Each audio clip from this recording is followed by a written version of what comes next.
Buenas noches.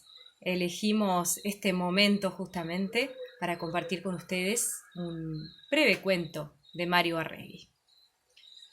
Se llama El narrador. Un hombre ya entrado en años pasó una vez varios meses trabajando de alambrador en cierta estancia. No todas las noches, pero sí muy frecuentemente, contaba en el fogón episodios de las guerras civiles de 1897 y 1904. Los peones, toda gente joven, y los dos muchachones hijos del patrón lo escuchaban siempre con interés, y a veces le pedían que tratara de recordar algún cuento para ellos nuevo, o que repitiera tal o cual. El alambrador narraba bien, marcando con una sonrisa las necesarias salvedades. Podríamos decir que era un clásico. Nunca se colocaba en posición del héroe o de actor importante.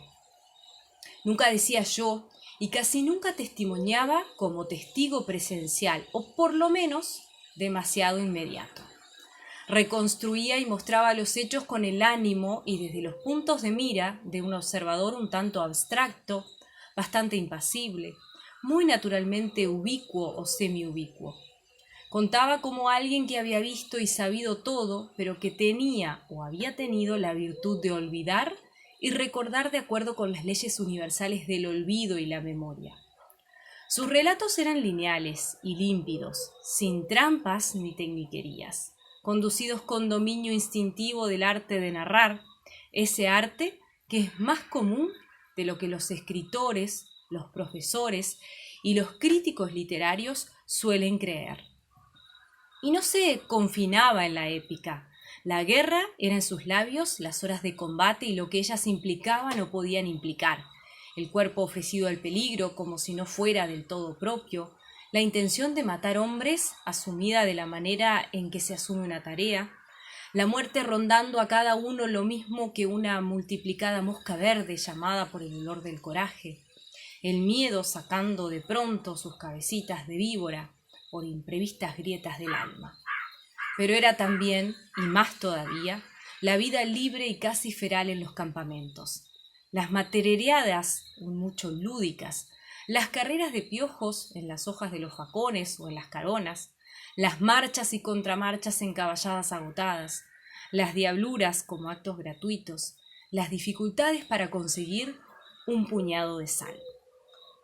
Cierta vez acababa de repetir la historia del negro degollado por error. Contaba que el pobre moreno había salido de su escondite voceando equivocadamente, de puro asustado o atolondrado, el color de su bandería, cuando uno de los hijos del patrón preguntó: ¿Y usted cuántos años tiene? 68. Hay un modo de responder a esta pregunta que se parece al cantar en las trucadas de los envidos o las flores que matan, con ese modo de entonación victoriosa, oscura victoria sobre los millones de hombres que no alcanzaron a vivir tal número de años. El alambrador dijo 68. Entonces, en el 97 usted recién estaba naciendo y en 1904 tenía 6 o 7 años nomás. Sacó la cuenta el muchacho. ¿No es así? El alambrador nada contestó y no volvió a hablar de guerras civiles mientras estuvo en la estancia. Pero podía, y tal vez debía, haber contestado. Podía haber dicho que él no relataba recuerdos personales, sino otros, más profundos y menos limitados, que lo había esperado a su nacimiento como el aire y como la luz, y que, se diría con apenas metáfora, había comenzado a mamar en las redondas tetas ahindiadas de su madre. Podía haber dicho que hay, o que ocurre como si la hubiera, una rara intimidad con la historia dormitando siempre detrás de la posición de un paisaje compasado. Podía haber hablado de lo que la sangre parece heredar directamente de la sangre, de las dominantes casi obsesivas del mundo en que se habría criado, de cómo se coagulan y se graban las imágenes en el alma de un niño, y haber afirmado, sin falsear la verdad, que por su boca contaban sus abuelos, su padre, sus tíos y muchos otros hombres muertos de su linaje y su raza.